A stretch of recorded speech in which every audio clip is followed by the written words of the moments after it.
I know that often the sermons I preach are a little depressing. That was a little dour. When I was in college, I met a pastor who was a charismatic fundamentalist pastor. So you can imagine some of the things he probably told me. Well, one of the things he told me, every once in a while God would tell him things to tell various young men that he was mentoring. Discipling is the word he used. He would show up at our house at 6:30 in the morning, beat on the door, and call us men of God, and we would call him other things. One of the things he told me, though, was, I don't know if God told him this or not, I can't remember. You should read the book of Ecclesiastes and study existentialism, because I think you're an existentialist. And I thought, oh, that's interesting. So I read the book of Ecclesiastes, and I said, yes, vanity, vanity. Oh, and my microphone, thank you, Kim. Vanity, vanity, all is vanity, chasing after the wind. Everything is kind of pointless. And it seemed to affirm my sort of inner existential angst, because I'm leading edge of Gen X, and we were really angsty. We were really we weren't sure what was happening, and we still aren't. And when millennials and boomers fight with each other, we get stuck in the middle, and we get lost. It's a tough place to be, friends. But I read Ecclesiastes, and then I studied some existentialism and existentialists. I took a class, I'll tell you about existentialism in a second, but I took a class on the German philosopher Martin Heidegger, and we had to read a translation of a book that was half German anyway, because there's really no way to translate some of these concepts, and there would be these footnotes that were half a page or 3/4 of a page explaining why he was using the word Dasein, and this is what it means in German, but this is what it could potentially mean, and this is the way you unwrap it. But for the rest of the book, it's still Dasein. So I have to remember what this means. But we'd read the book, understand absolutely nothing, and then we would go into a room in the library that had a big conference table, and he would do what I do. He would walk around the table and tell us long anecdotes, stories about scientific experiments, historical happenings, monkeys, all kinds of things, completely disconnected from the text that we had just struggled through. And I would take note after note after note, not understanding what was being said. And then we would meet in his office as individuals, and we would talk about existentialism. And I got a B in the class. I have no idea how. I have no idea what the text was about. Existentialism is this experience that you have when you confront your own mortality. That was great that you read that last kind of little chunk of the commentary in this Bible. It is about the confrontation of your own mortality. You look into the void, you realize that I am going to die, and everything I know and love is going to end, and then you turn back into the world and you live your life. It is supposed to be a freeing experience, not a depressing experience. It is supposed to give you possibility and hope and to draw you into something else. Ecclesiastes recognizes the meaninglessness that we experience, that kind of ennui.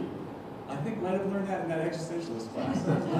The ennui that we experience in the world, the meaninglessness. And the text says, in English, vanity, vanity, but the word is like it's like vapor or mist or something that you can't quite get your hand on. Everything is illusory. It's like a ghost. It's very Buddhist. Everything is an illusion, and it's just this thing that you try to grasp, and it disappears in your hands. It's a weird book to have in the Bible. Because God shows up. There's mention of God, but God doesn't do anything. God doesn't fight anyone. God doesn't rescue anyone. God just is. And it's God who makes these conditions in Ecclesiastes. This is a very different understanding of God than you find in the rest of the Hebrew Scriptures. And it says it's written by a son of King David. So everyone assumed, historically, this must be written by Solomon, the wisest man that ever lived, who chopped a baby in half just to make a point. Or I guess maybe he didn't end up chopping the baby in half, right? He just threatened to. In his mind, he did. It's probably written somewhere between, this is weird, somewhere between maybe 400 BCE and 160 BCE. And that's like saying this was maybe written in 1750 or 2000. We're not exactly sure. There are interesting kind of Persian loan words in the text. It looks like, linguistically, that's when it looks like it was written. It doesn't really matter. People wonder, did this rub up against Epicureanism, which is a Greek philosophy that says you should just enjoy the quiet pleasures of your life because otherwise trying to get a hold of things is a kind of vapor. It's a vanity. It's meaningless. Around the time I was meeting that pastor and that professor, a band called The Godfathers put out an album called Birth, School, Work, Death. And on the album cover, there were 4 photographs that looked like they came from the 1950s of a baptism and a classroom and people walking out of their office punching out the time clock and a funeral in a Catholic church. Black and white photos, of course. Why would you have them in color? Birth, school, work, death. And the lyrics are about the repetition and the vanity, the meaninglessness of life. Shakespeare. I've got all kinds of papers up here. I don't know where I have this. Shakespeare in Macbeth has this great insight. And a lot of people think that maybe Shakespeare wrote Macbeth after the death of his son, and a lot of what he says about life is a meditation on the loss of his child. Tomorrow and tomorrow and tomorrow creeps this petty pace from day to day to the last syllable of recorded time, and all our yesterdays have lighted fools the way to dusty death. Out, out, brief candle. Life is but a waking shadow, a poor player that struts and frets his hour upon the stage, and then is heard no more. It is a tale told by an idiot, full of sound and fury, signifying what? Nothing. Oh. I love a literary crowd. Does that not express what you have felt sometimes? If you not experienced that, you will. You will. It happens to all of us. That insight comes to all of us. That life is sound and fury, signifying nothing. Because we have these weird ideas of what success and failure look like. I talk to people so often who are almost to the point where they're going to succeed. And then something happens and they slip back.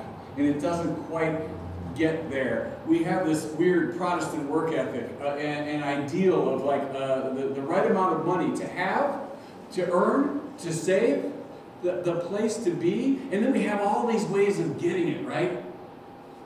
If you read The Secret, that's your new age way of getting your stuff. And sometimes it just means wanting something badly enough to really work hard for it. And you know what the teacher, you know what the son of Solomon, you know what the preacher, whatever his name is, who wrote Ecclesiastes would say? That is just vapor. All of the success is just emptiness and vapor and falling away. Because we have these weird, narrowly defined ideas of what success is going to look like. And we work and we work and we work, and nothing comes of it. Shel Silverstein, Playboy photographer, also, writer and poet. You're still going to die? Do you know this poem? Remember that for all your pain and gain, eventually the story ends the same. You can quit smoking, but you're still going to die. Cut out coking, but you're still going to die. Eliminate everything fatty or fried, and you get real healthy, but you're still going to die. Stop drinking booze, you're still going to die. Stay away from booze, you're still going to die. You can cut out coffee and never get high, but you're still gonna die. You're still gonna die, still gonna die. You can even give aerobics one more try, but when the music stops playing, you're still gonna die.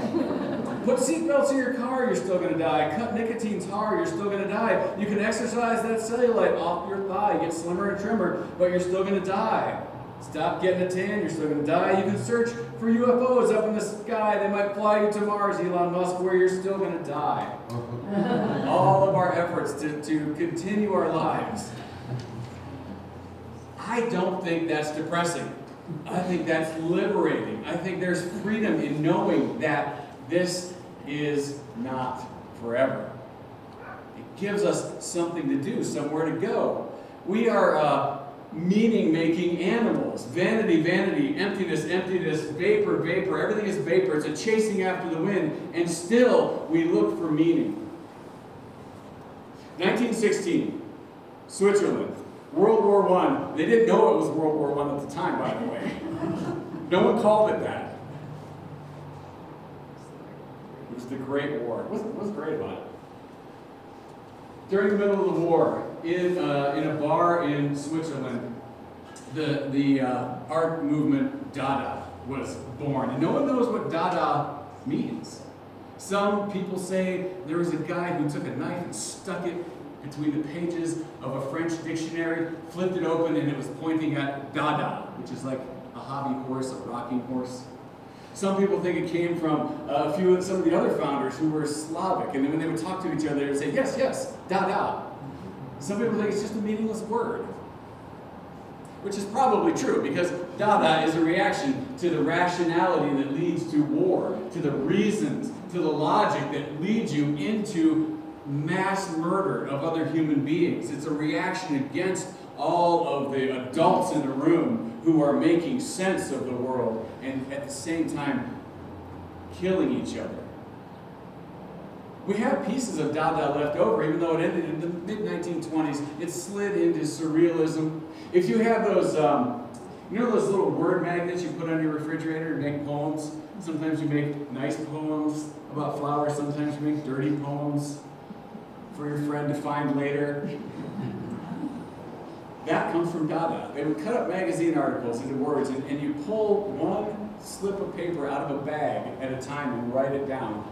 And that's your poem. That's your found poem. It's creating meaning where there is no meaning. You take pieces of paper and you drop them onto a canvas, and then you attach them to the canvas wherever they fall. And you hang it on a wall, and you allow that canvas to create an emotional state in you, to draw you into something that's trans-rational. It celebrates irrationality because it recognizes that life is vapor, meaningless, meaningless. All is meaningless. Vanity, vanity. There's I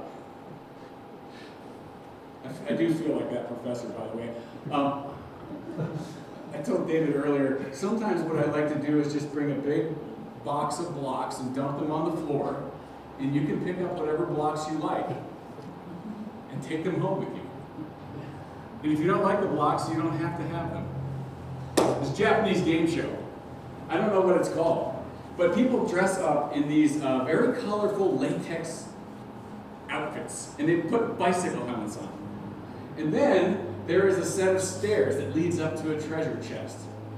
The stairs, I think, are made out of foam, but they look really hard when people fall on them. And inevitably they fall on them because these stairs are lubricated with something that is as slippery as anything you've ever encountered. And they climb the stairs, and they climb. And often a person gets to the very top, and they reach for the treasure chest, and down they go, and they wipe out everyone else on the other end. And there are heats for men, heats for women, there are mixed heats. Eventually someone gets to the top and wins, and I don't know how. And they all look like they're enjoying themselves. It reminds me a little bit of the myth of Sisyphus. Do you know this myth? Zeus, for some reason, condemns Sisyphus to push a boulder up a hill every day. And at the end of the day, when Sisyphus reaches the top, the boulder falls to the bottom of the hill. And the next day, Sisyphus gets up and pushes the boulder to the top of the hill every day. And at the end of the day, the boulder rolls back to the bottom of the hill. And I don't think that's just a myth about a guy pushing a boulder up a hill. That's a myth about what our lives sometimes feel like.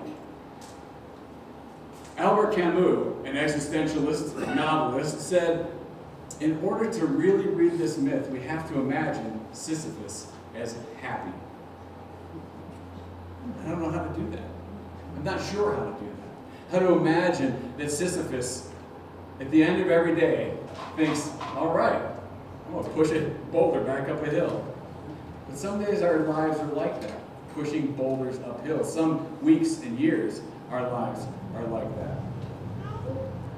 So then we ask ourselves, and we ask each other, I'm sure you've asked yourself this, and I'm sure someone has asked you this at times, what is the meaning of life? And more importantly, because I don't really care about life, what is the meaning of my life? That's often what it comes down to, at least in Western circles. What's the meaning of my life? What's the purpose of my life? Soren Kierkegaard, maybe the father of existentialism, says that life has to be lived forward, but can only be understood looking back at it.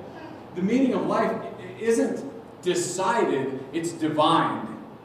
It isn't decided beforehand. It is divined like you're looking for water under the ground with one of those forks. I had a great-grandfather who was a well witch. And he was pretty good at it, apparently.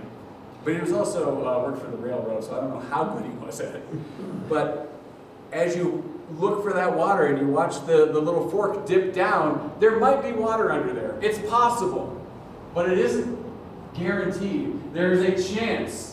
There's a possibility. There's a hope that there's something under there, but it isn't for sure. The meaning of life is divined like you divine water. It is not decided like you decide what's going to happen. I have a friend who is in the process of trying to start an organization, and she told me the metaphor I want to use in thinking about this is birthing, not building. Because when you build something, you have plans. If you're really cautious, you have an architect draw the plans, and then you build according to those plans. And what comes out at the end is very much like what you started with. But when you birth something, you let something loose into the world, and you have no idea where it's going. There is no determination where that thing is going. That's how evolution works. It only works by chance. It only works by possibility. It only works by doors opening. And the meaning of it is only found in the happening of it. The meaning of life only happens when it happens. When the meaning is discerned or found, not determined. So this meaninglessness of life is where we find meaning. And I know that sounds like I'm trying to slip out away from the question. It sounds like that partly because I am. Because I don't think we can actually figure that out as easily as we think it is. But it seems to me that the meaning of life is found in the interstitials, in the space between the spaces of living. I know I've told you this before. The philosopher Peter Rollins says God is not an object for us to love, but the mystery that we experience in the act of love itself. The meaning of life is not something for us to grasp, but it is found in these small, tiny actions, these small, tiny places, and in big places too. We look for God to be present in chance, in possibility, in doors that are opening, and in doors that are closing. I think that Christianity has this weird utopian bent to it. We want utopia, we want to create heaven on earth, or we want to go to heaven. We want to have a legacy of some kind. We want to build buildings with our names on them. But maybe that's not the way that we find meaning in life. That's not what we do. Is instead we live in justice. We live in a generative kind of presence. And we do that despite the fact that we do not see the end. Despite the fact that we toil and toil and toil, and as the teacher says, we die and someone else takes our stuff. Okay, so what? How is that terrible? What is this teacher talking about? This teacher sounds like a 20th century capitalist of all things. There is nothing that we can grasp a hold of. We can't try to get to utopia. We can't try to come to some kind of heaven. And we do these things despite the obvious, despite the fact that we live at the edge of environmental collapse, that we live possibly at the edge of some kind of fascistic takeover. We still continue to do the stuff because hope is always rooted in doubt. Hope is always found in despair. Hope is always birthed in hopelessness. And the hope that's birthed is never what you thought it was going to be. You don't plan what's going to happen. You simply give birth to this new thing and allow it to come into the world. And you don't worry so much about the outcomes. Here's a little piece from Howard Zinn. You all know Howard Zinn? A People's History. To be hopeful in bad times is not just foolishly romantic. I like how he says it's not just foolishly romantic, because it is. But it is based in the fact that human history is not only a history of cruelty, but also of compassion, sacrifice, courage, and kindness. What we choose to emphasize in this complex history will determine our lives. If we see only the worst, it destroys our capacity to do something. If we remember those times and places, and there are so many, where people have behaved magnificently, this gives us the energy to act and at least the possibility of sending this spinning top of a world in a different direction. If we do act in however small a way, we don't have to wait for some grand utopian future. The future is an infinite succession of presents to live now as we think human beings should live, in defiance of all that is bad around us. It is itself a marvelous victory. And that's kind of the end. If you read the whole book of Ecclesiastes, that's kind of the end of the story. What's the purpose of life? To enjoy life as it is, in the small things and in the big efforts. One last little piece of writing. When I was in high school, not long before the Godfathers put out that album, I had a friend named Tim. Tim now I think has some cardiovascular issues. I'm friends with his wife on Facebook, and she every once in a while will say, "Yeah, Tim's not doing well."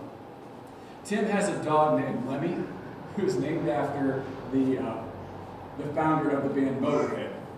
So that tells you more about Tim than you probably need to know. She's talked a lot about the difficulties that they've been having. But this is what she said yesterday. And I asked her if I could read this, and she said, "I would be completely honored." "We had such beautiful weather today. I hung out with Tim and Lem. We reorganized cupboards to make room for all of Tim's medication and other diabetic supplies. It is really hard to keep track of all his meds, so we are hoping our new system will help. It took about 3 hours to move everything around and reorganize because I had to find a new home for all the random craft supplies and very important junk that I have acquired over the years. Then we took a little drive through the metro parks and over to Coe Lake in Berea. We stayed in the car since Tim still has COVID. Then we came home and grilled some wings and made a frozen pizza. DiGiorno. I watered my flowers and talked sweet to my plants. I really think it helps them grow. All of my hanging plants I bought for $4 each on clearance from Mark's, which is a discount store in Ohio, this year, because they were dying and or sick. Now they are beautiful and healthy. I give them Miracle Grow and tell them how beautiful they are every day. I really love my plants. We love chilling out on our patio. Sometimes we listen to music, but tonight I just wanted to listen to my water fountain. It's so peaceful out there with our water fountain and the sound of the water. Lemmy loves it too. He needs his couch time. He loves soaking in the sun on his couch and chasing the bugs. Life has been so stressful lately, but I find so much peace in just sitting outside on our little patio. That is probably the meaning of life, and that gives meaning to the meaninglessness. Amen? Amen. All right. Can we sing together?